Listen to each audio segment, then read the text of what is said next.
Good people of YouTube, I'm the Watch Idiot, and I bought the new 39mm Longines Spirit Zulu Time, and it just might end up being my favorite watch of the year, or at the very least, the most surprising watch of the year, because this being my first ever Longines, I was expecting a good watch. I've heard good things about them, but I just wasn't ready for it to be like this good. But there are some really stupid problems that are just the dumbest problems to have. So in this video, I'm going to get into the details about this watch, about how it wears on the wrist, the dial, the movement, case, bracelet, all that good stuff, and then obviously the really dumb issues that I have with this otherwise incredible watch. So yeah, let's get into it.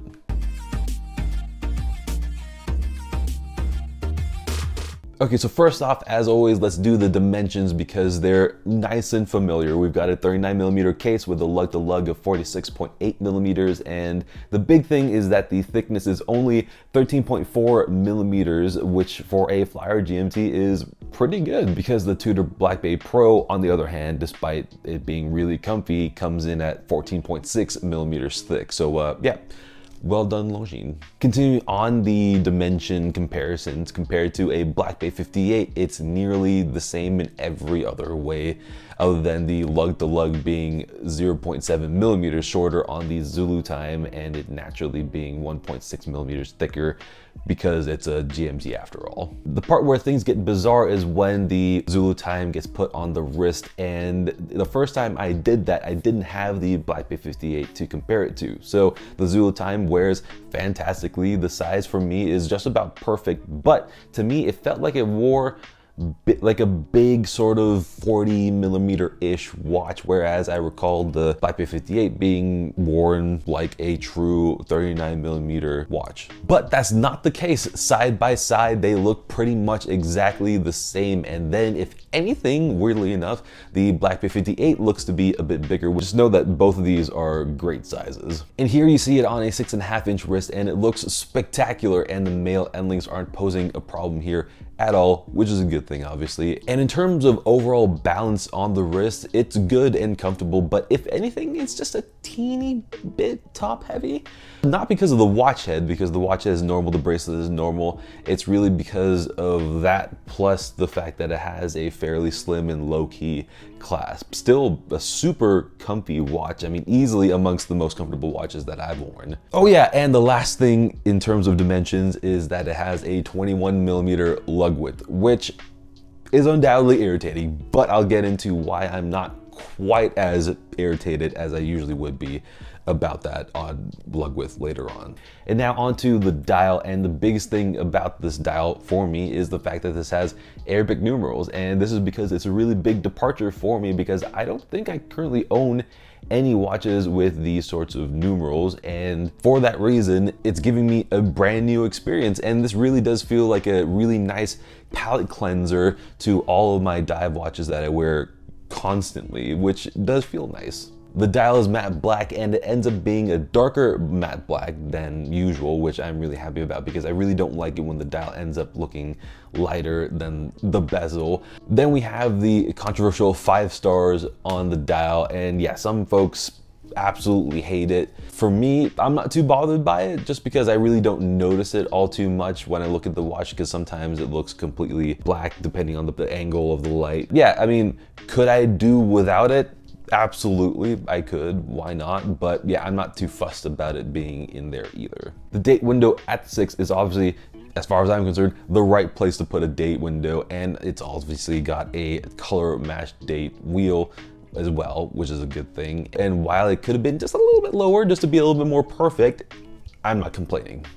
But what I will complain about is that the date on my example is slightly skewed to the left, and it's not perfectly centered as a result. So yeah, apparently this has been an issue. So yeah, if you have the 39mm version or the 42mm versions of any of these watches, yeah, let me know down in the comments, like, if you've had this problem, just so we can kind of just see how prevalent this issue is. It's just like such a unnecessary issue to have. I guess this is probably one of the dumb problems that this has. It's just QC, totally avoidable. Come on now.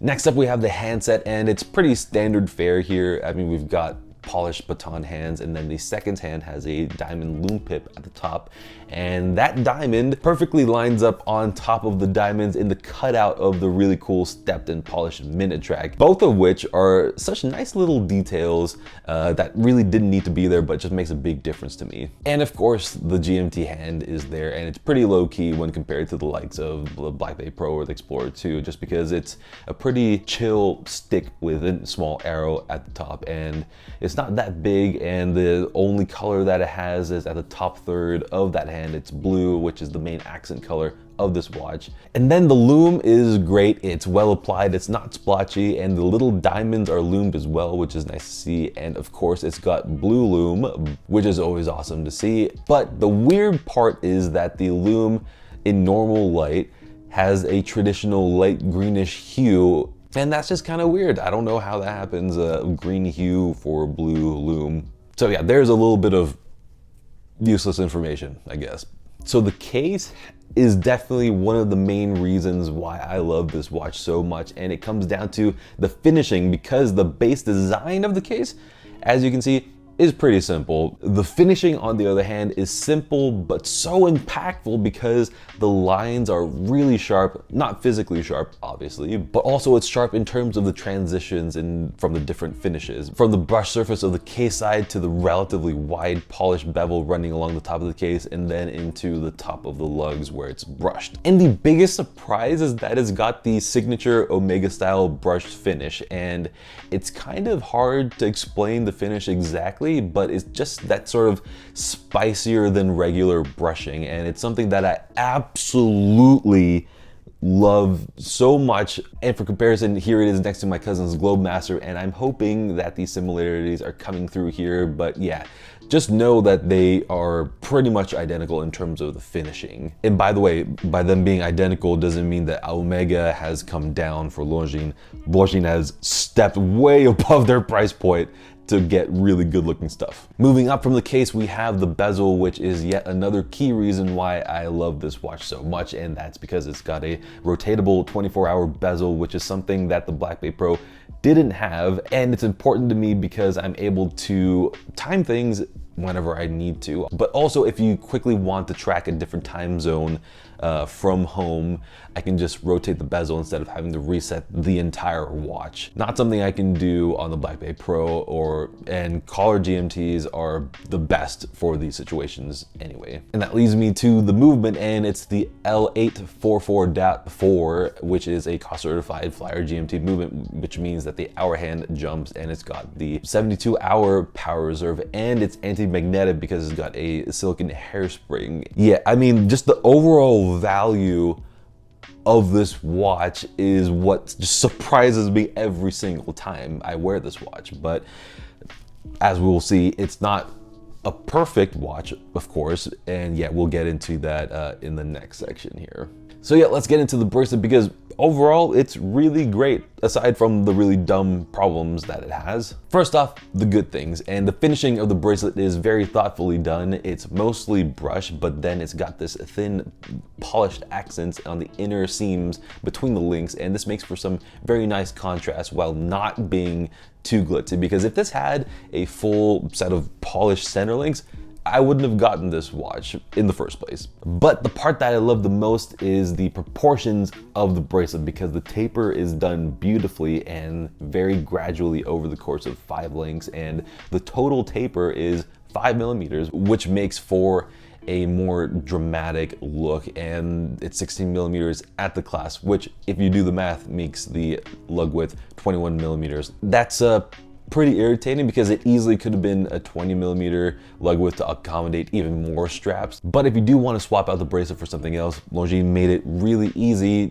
because of their quick release bracelet, which is something that all brands should do across the board. But Longines just went that extra mile, because over here, all you do is just push that little button down, and yeah, it slides right off. So yeah, I have a huge amount of respect for them, just because they designed something on their own and they made their own system, which is really, really well thought out. But if they're gonna make it so easy for us to just pop out the bracelet whenever we want to, it just makes me wish that like the lugs were actually 20mm, because then I would be able to swap it out for any other strap that I would want to, and I would have a huge selection of straps to switch it onto instead of being limited to 21mm straps. Yeah, come on. But then that leads me to the ultimate dumb problem that this watch has, and that is the clasp. So the clasp itself is a solid clasp. Can't really complain about it physically, because in most cases, in most watches, I would be perfectly fine with it. But I'm just baffled by the fact that we don't have a on-the-fly micro adjustment system that so many brands at this tier have. And honestly, I'm not really even mad. I'm just disappointed in Longines just because they set the bar so high with every single other part of the watch. I mean, every single element is done at a high level, and they spent the money to design their own quick release bracelet, and with that little mechanism that pushes the little push button thing, which is so awesome.